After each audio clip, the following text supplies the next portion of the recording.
नमस्कार दोस्तों, आज मैं फिर हाजिर हूँ एडवोकेट एवं परिवार मित्र सतीश अवस्थी।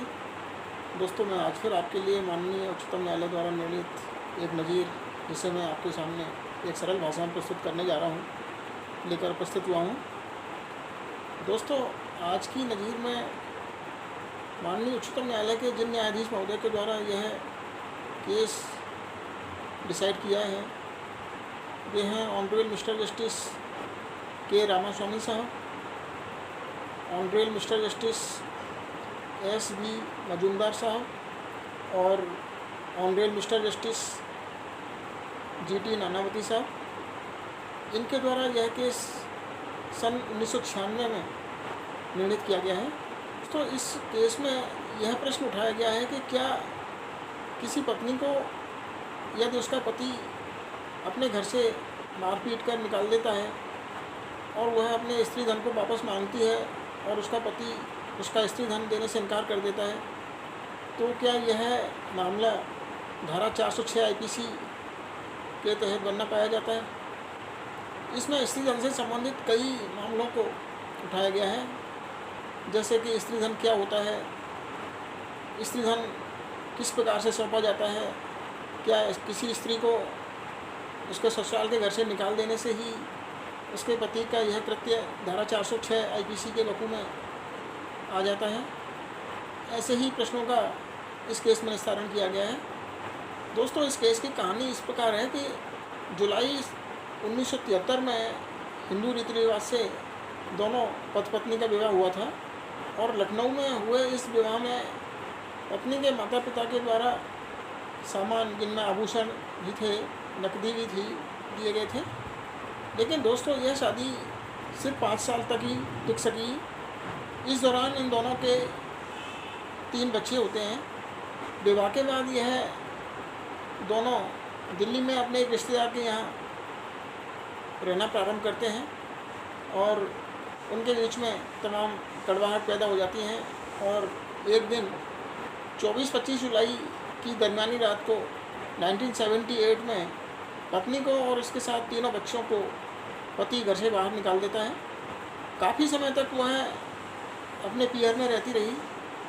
और करीब 7-8 साल के बाद वह धारा 9 हिंदू मैरिज एक्ट 1955 के तहत एक दाम्पत्य अधिकारों की पुनर्स्थापना का केस पेश करती है। दोस्तों, इसमें ध्यान रखने वाली बात यह है कि 1978 में पत्नी को घर से निकाला गया था और माननीय उच्चतम न्यायालय के द्वारा यह निर्णय 1996 में दिया गया है। इस तरह 18 साल सिर्फ इस विवाद के निस्तारण में निकल जाते हैं कि क्या पत्नी के द्वारा लगाया गया अमानत में खयानत का धारा 406 IPC का केस चलने योग्य है या नहीं है। तो दोस्तों, आप अंदाज़ा लगा सकते हैं कि जब उसको घर से निकाला गया होगा तो उसके बच्चे 4-5 साल के रहे होंगे और 18 साल इस दौरान हो जाते हैं तो बच्चे वयस्क हो गए होंगे। उनको तमाम इस दौरान शिक्षा दीक्षा के लिए, भरण पोषण के लिए तमाम आवश्यकता महसूस हुई होगी। कितनी परेशानियां पत्नी और बच्चों ने भुगती होंगी, यह अंदाज़ा आप बखूबी लगा सकते हैं।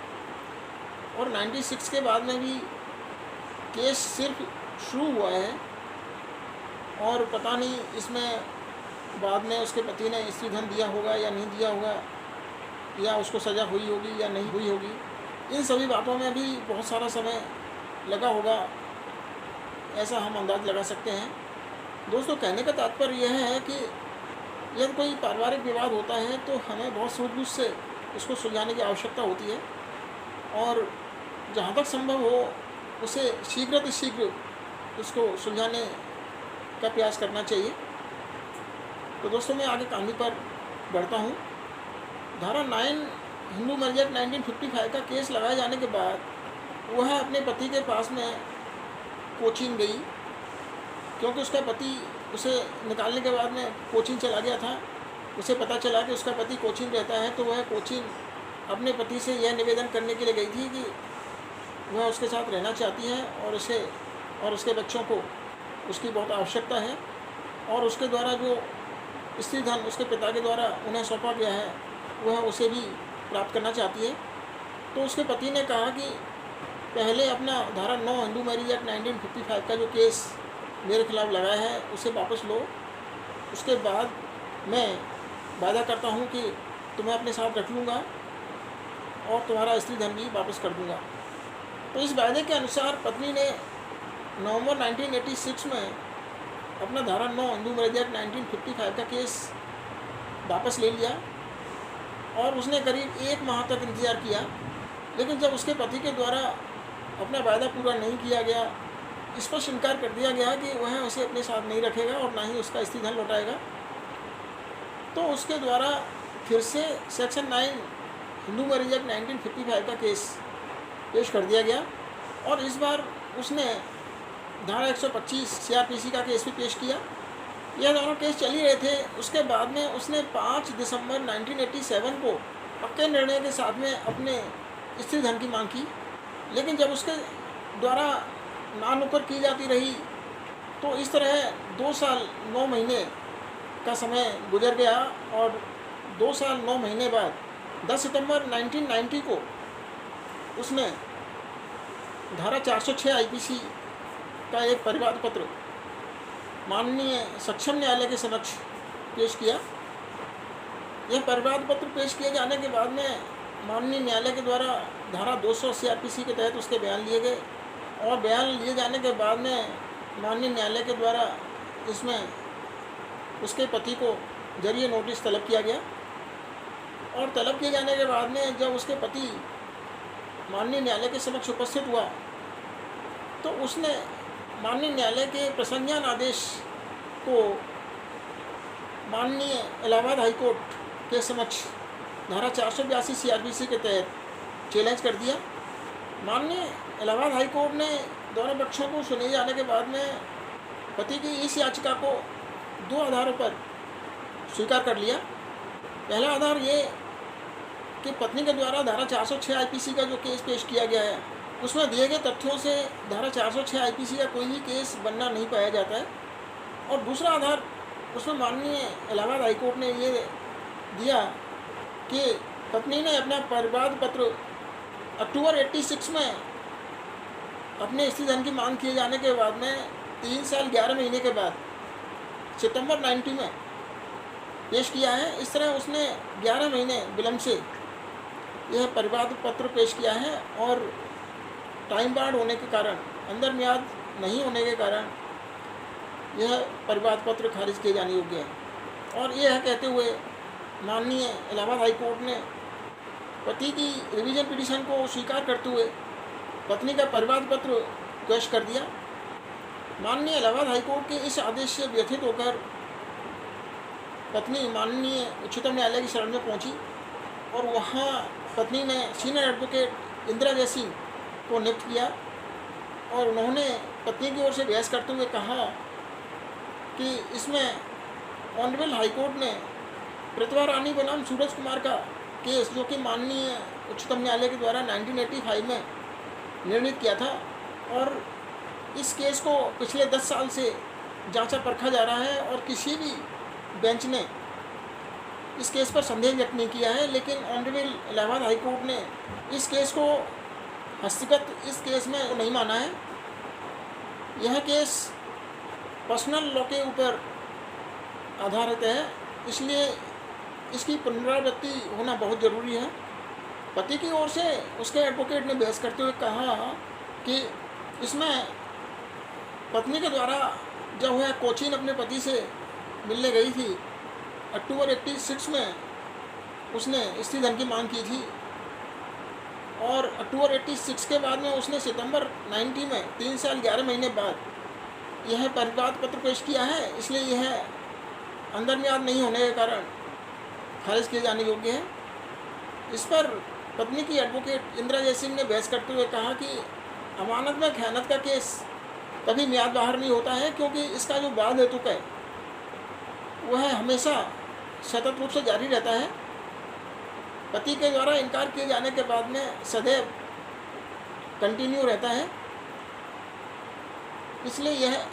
केस और इस प्रकार के केस कभी म्याद बाहर नहीं होते हैं। इसके बाद पति के एडवोकेट ने यह दलील दी कि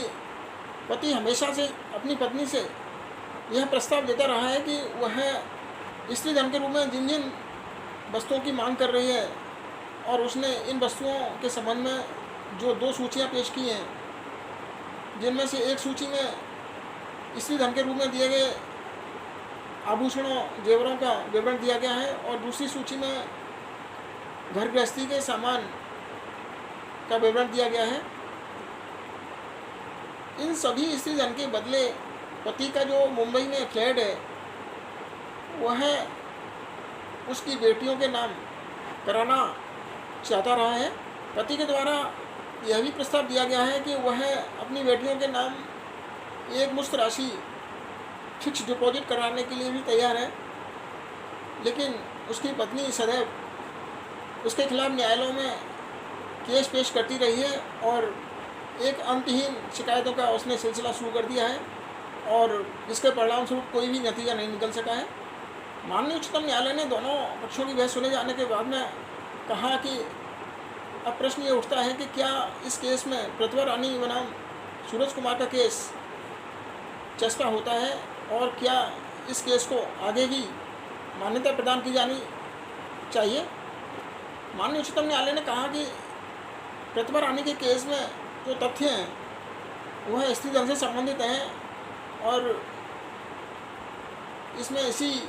बिंदु पर विचार किया गया है कि क्या पत्नी के द्वारा अपना स्त्री धन मांगे जाने के बाद यदि पति के द्वारा इनकार कर दिया जाता है तो क्या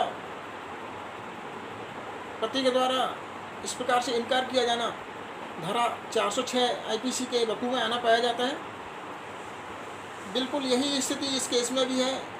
यह केस भी स्त्री धन से ही संबंधित है और इसमें भी पत्नी के द्वारा अपने स्त्री धन की मांग की गई है।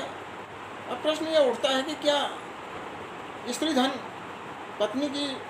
पूर्ण रूप से उसी की संपत्ति होती है या इसमें पति पत्नी या पत्नी के ससुराली जन भी इसमें संयुक्त रूप से इसके मालिक होते हैं। इसके लिए माननीय उच्चतम न्यायालय ने प्रतिभा रानी के केस का सिद्धांत, जो कि इस केस में 3 जजों की बेंच में 2-1 के बहुमत से यह सिद्धांत अभी निर्धारित किया गया है कि स्त्री धन सौंपे जाने के लिए स्पेसिफिक रूप से कोई करार किए जाने की आवश्यकता नहीं होती है। यह केस के तथ्यों से ही साबित करना होता है। प्रतिभा रानी के केस में यह कहा गया है कि स्त्री धन पर सिर्फ पत्नी का ही अधिकार होता है, पति का इसमें कोई भी अधिकार नहीं होता है और यह संपत्ति संयुक्त रूप से नहीं होती है। विपत्ति के समय पति यदि इसे उपयोग में ले भी लेता है तो उसे इसको लौटाना आवश्यक होता है, इसकी भरपाई किया जाना उसे जरूरी होता है। माननीय उच्चतम न्यायालय ने प्रतिभा रानी केस में की गई व्याख्या को और आगे समझाते हुए कहा कि विवाह से पहले या विवाह के दौरान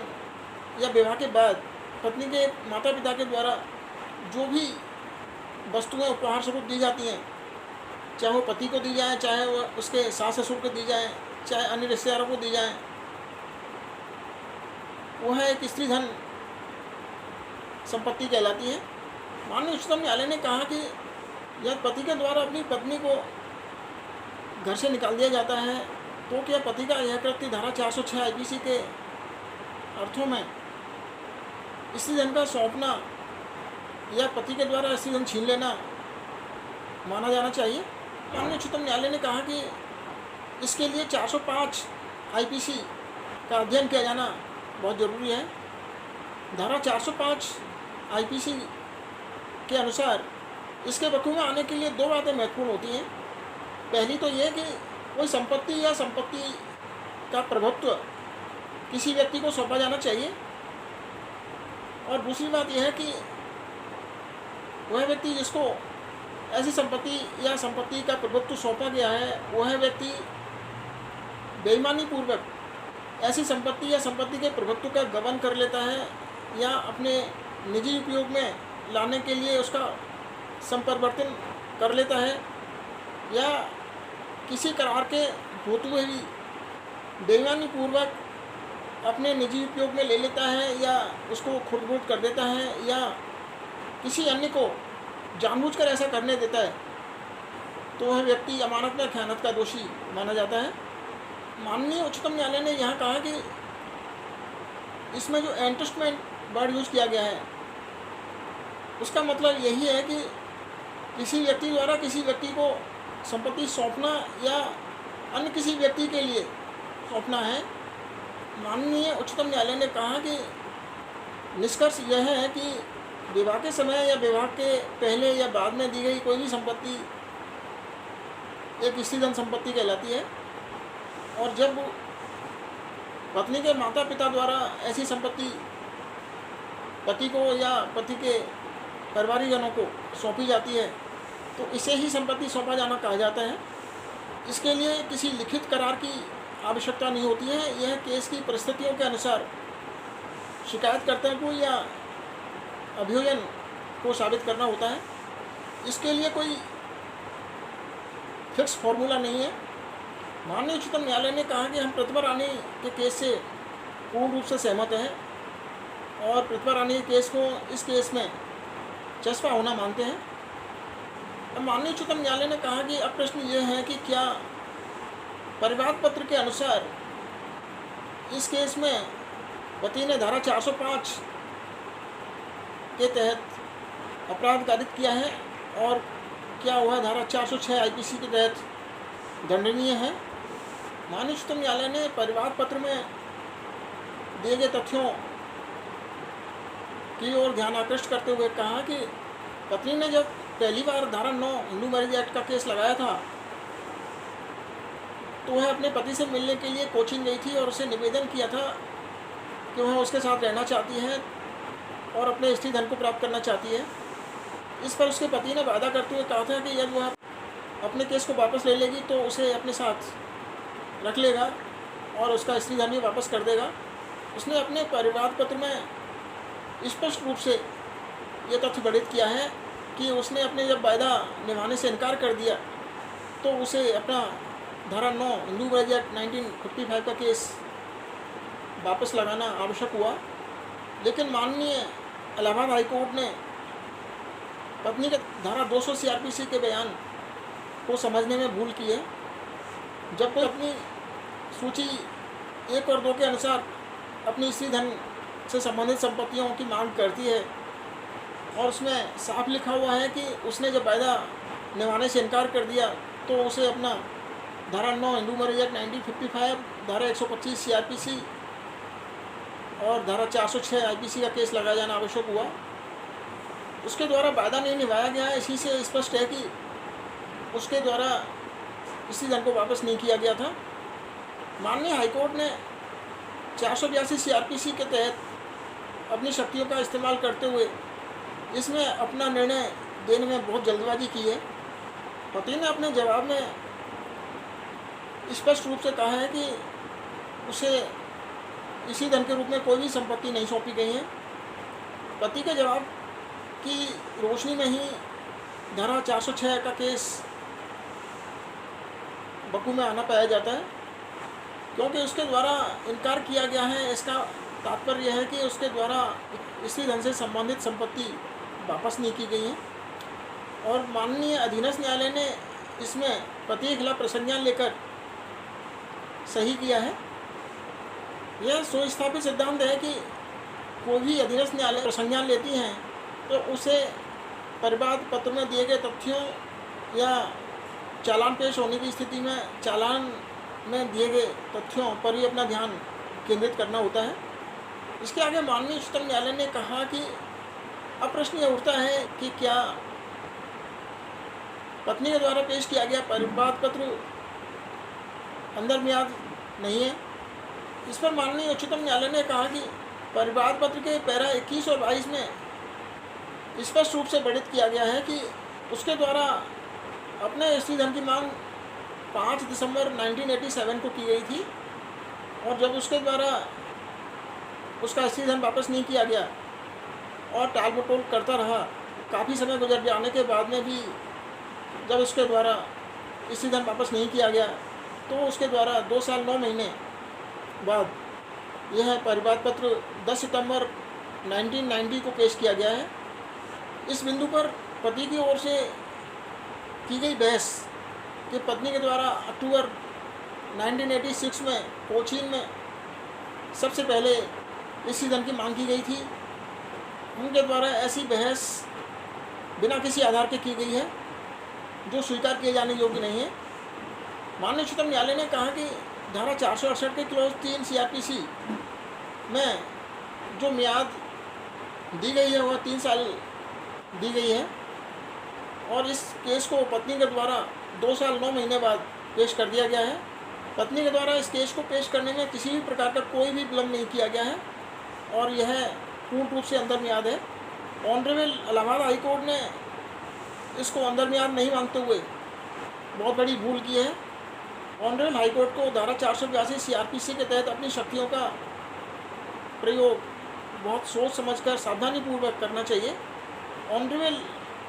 सुप्रीम कोर्ट ने इसमें आगे कहा कि माननीय उच्चतम न्यायालय ने स्टेट ऑफ हिमाचल प्रदेश बनाम पृथ्वी चंद का केस का उदाहरण देते हुए कहा कि इस केस में 3 जजेस की बेंच ने धारा 482 CRPC के स्कोप पर प्रकाश डाला है और इन 3 जजेस में से 2 जज तो वही हैं जो इस बेंच में भी बैठे हुए हैं। माननीय उच्चतम न्यायालय ने इस केस के संबंध में कहा कि इस केस में धारा 482 के स्कोप को रिव्यू करते हुए कहा था कि समस्त हाई कोर्ट्स को धारा 482 CRPC और 226 कॉन्स्टिट्यूशन ऑफ इंडिया में दी गई शक्तियों का इस्तेमाल बहुत ही सावधानी के साथ और किफ़ायत के साथ करना चाहिए और सदैव चौकन्ना रहना चाहिए, क्योंकि ऑनरेबल हाई कोर्ट्स का यह कर्तव्य है कि वह 482 CRPC और 226 कॉन्स्टिट्यूशन ऑफ इंडिया के तहत दी गई शक्तियों का प्रयोग करते समय यह देखें कि क्या न्याय हेतु को उन्नत करने के लिए इसका प्रयोग किया जा रहा है या इसका दुरुपयोग करने के लिए इसका प्रयोग किया जा रहा है। इस महत्वपूर्ण सिद्धांत को ध्यान में रखना अत्यंत आवश्यक होता है। इस प्रकार अंत में माननीय उच्चतम न्यायालय ने इस अपील को स्वीकार करते हुए कहा कि इलाहाबाद हाईकोर्ट के द्वारा इस केस में दिया गया निर्णय अपास्त किया जाता है और इस केस में हमारे द्वारा जो भी टिप्पणी की गई है वह यह पता लगाने के लिए की गई है कि क्या इलाहाबाद हाईकोर्ट के द्वारा 482 CRPC के तहत अपनी शक्तियों का प्रयोग सही किया है। इस केस में की गई किसी भी हमारी टिप्पणी से अधीनस्थ न्यायालय प्रभावित हुए बिना इस केस में समस्त साक्ष्य के आधार पर अपना फैसला मेरिट पर देने के लिए, गुण पर देने के लिए स्वतंत्र है। माननीय उच्चतम न्यायालय ने कहा कि अधीनस्थ न्यायालय इस केस में उसी स्टेज से अपनी कार्रवाई शुरू करने के लिए निर्देशित है जिस स्टेज पर इलाहाबाद हाईकोर्ट के द्वारा इस परिवाद पत्र को पेश किया गया था। इस प्रकार माननीय उच्चतम न्यायालय के द्वारा इस अपील को स्वीकार करते हुए एक पीड़ित महिला को न्याय उपलब्ध करवाया गया। तो दोस्तों, हमें इस केस से यही सीखने का अवसर प्राप्त होता है कि यदि स्त्री धन के मामले में कोई महिला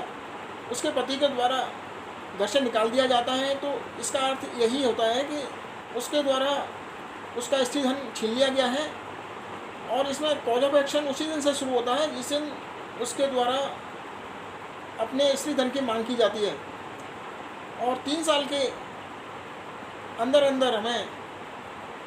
अमानत में खयानत का केस 406 IPC के तहत सक्षम न्यायालय में पेश करना आवश्यक होता है। इससे हमें यह भी जानने का अवसर मिलता है कि स्त्री धन वह है जो विवाह से पहले, विवाह के दौरान और विवाह के बाद पत्नी के माता पिता द्वारा पत्नी पक्ष की ओर से पति पक्ष के लिए जो भी वस्तुएं, जो भी कैश,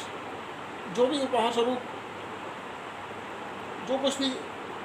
दिया जाता है वह स्त्री धन की परिभाषा में आता है और इसके लिए किसी विशेष एग्रीमेंट की आवश्यकता नहीं होती है। यह केस की परिस्थितियों के अनुसार शिकायतकर्ता को खुद ही साबित करना होता है कि किस प्रकार उसके द्वारा स्त्री धन अपने पति को और पति के परिवारजनों को सौंपा गया था और किस प्रकार उसके द्वारा स्त्री धन छीने जाने के बाद में लौटाए जाने से इनकार कर दिया गया है। दोस्तों, यह केस एक बहुत मील का पत्थर है और 1985 में प्रतिभा रानी बनाम सूरज कुमार के केस के बाद में 96 में फिर से इस केस को मान्यता प्रदान की गई है। तो आशा है दोस्तों आपको आज का यह केस और इस केस के आधार पर सुनाई गई यह कहानी आपको अच्छी लगी होगी। यदि यह कहानी अच्छी लगी हो तो इसे अवश्य शेयर करते रहें। मैं इसी प्रकार रोज़ आपके लिए माननीय उच्चतम न्यायालय द्वारा निर्णित इसी प्रकार के केसेज में से एक, जो कि पारिवारिक विवादों से संबंधित होते हैं, उन्हें एक सरल कहानी के रूप में प्रतिदिन आपके समक्ष प्रस्तुत करता रहूँगा। प्रतिदिन आपके समक्ष पेश करने के लिए हाजिर होता रहूँगा। आशा है आप इसी प्रकार से धैर्यपूर्वक सुनते रहेंगे, मुझे संबल प्रदान करते रहेंगे। आपने इस वीडियो को अंत तक देखा है, इसके लिए आपको बहुत बहुत धन्यवाद। फिर मिलते हैं कल फिर, तब तक के लिए नमस्कार।